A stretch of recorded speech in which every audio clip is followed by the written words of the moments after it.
兄弟们，大家好啊！这个花儿终于要出新赛季了，比预期的快一些，12月初就要来了。这发的公告啊。那么咱做一期预测吧。首先，这赛季肯定有新职业了，那基本上就是德鲁伊。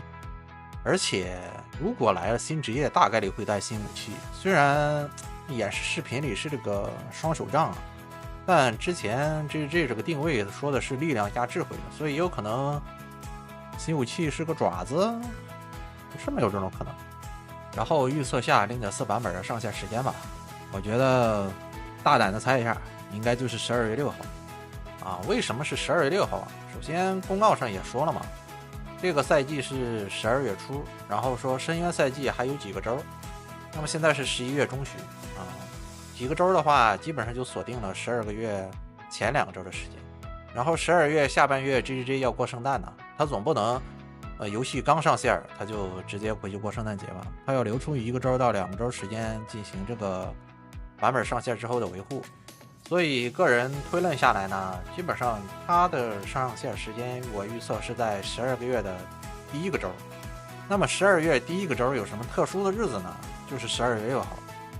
这个12月6号是2024年他们手册的日子，算得上它流放2的第1个周年纪念日了吧。那么这么特殊的日子，作为一个游戏运营呢，不会放过吧？所以我觉得大概率就是12月6号。然后国服嘛，推迟1周，12月13或者14上线。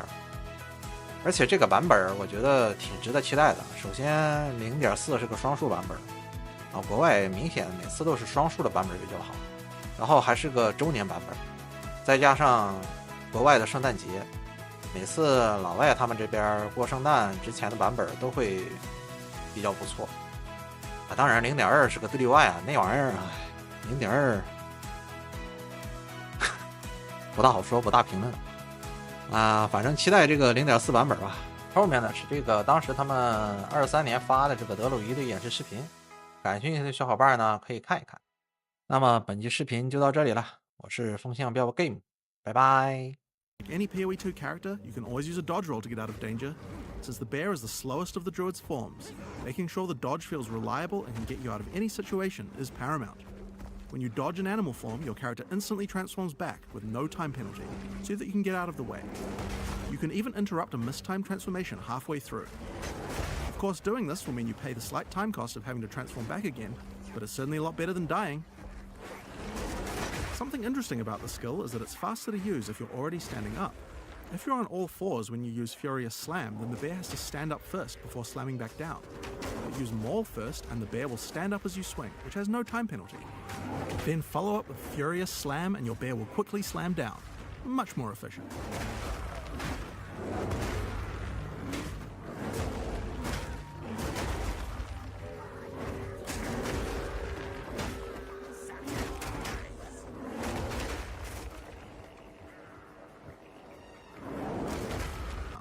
But the reason we want to use it is for a mechanic called exerted attacks. If there are any heavily stunned enemies in range of the Warcry, then your next slam skill will be powered to do double the number of slams. First, I use Furious Slam to stun these enemies. Next, I follow up with Seismic Cry and get the exerted attack. And then I slam again. See how 2 slams triggered?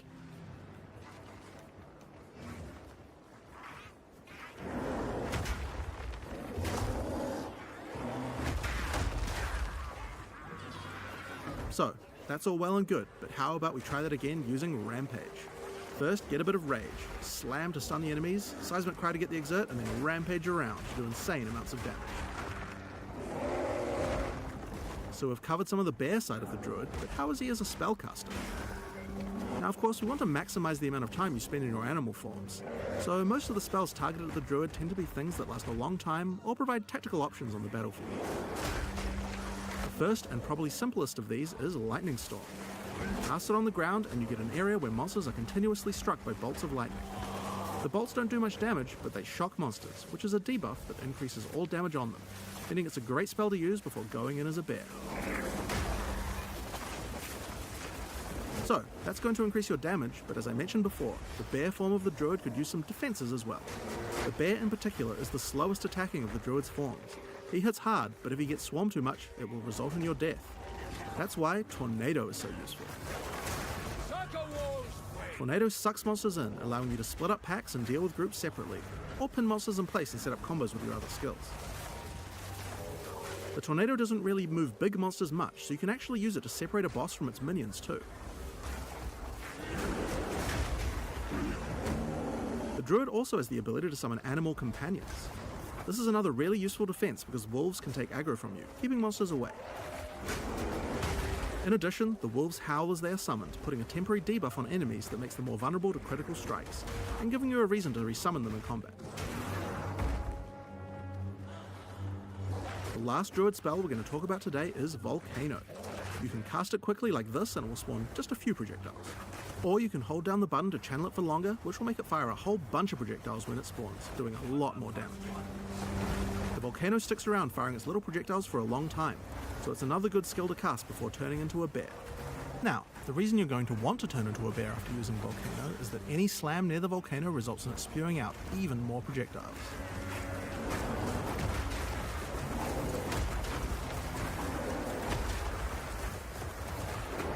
And if you thought that was a lot, then Rampage is even better, because it does 2 slams every time it hits the ground, and you can run around the volcano.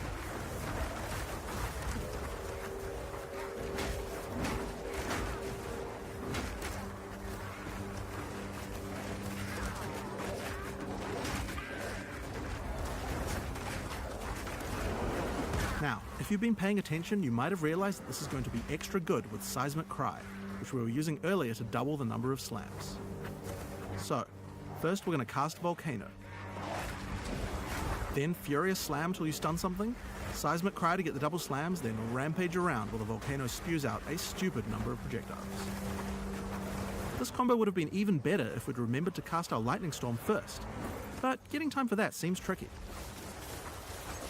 Currently, Castball Channeling is active in Reserving Spirit in both our human and bear forms. This means that any channeling skills we use as a bear technically will also cast the Lightning Storm. We can actually do this with Rampage right now, but it's not the best because we would prefer to stack the Lightning Storm on top of our Volcano, rather than just casting it randomly as we're rampaging around. We're also unnecessarily reserving Spirit in our bear form we could be using for something else, so let's fix that. I'm going to go into the skill options for the skill and disable it in my bear form. We showed at ExileCon how you could use skill options to control which weapon set to use when casting skills. But you can also use the same interface to enable or disable which buffs you would like to have active in your different weapon sets too, without having to recast them all the time. And shapeshifting counts as a weapon set. Now when I change to a bear, the effect and the spirit reservation goes away, and when I change back to a human again, it's back automatically.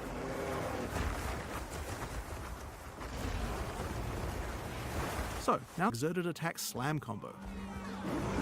When wolves come out, they howl, adding the crit debuff to the monsters, right when I need it. It also helps keep my wolves alive and summoned at all times without me having to do it manually.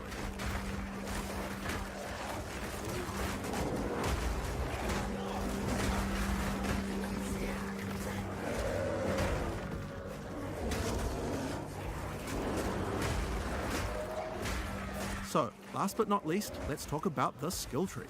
At ExileCon we showed how you could dual spec your character so that different weapons can use different passives. Well, as I said before, the bear form counts as another weapon set for specialization purposes, so he gets a tree too. If I open my passive tree, you can see how I'm near a melee damage cluster and a spell damage cluster.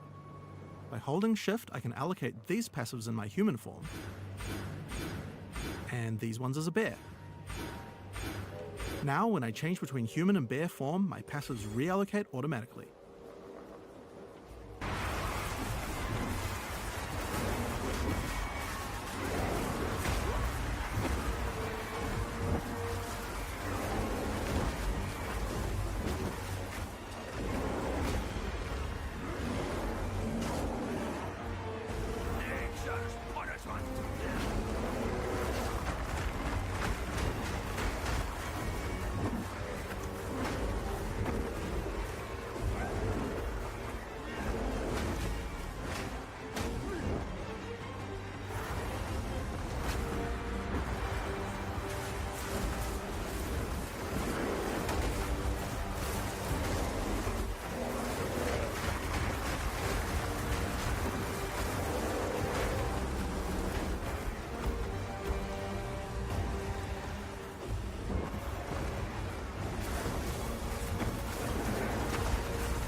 suffering ends here.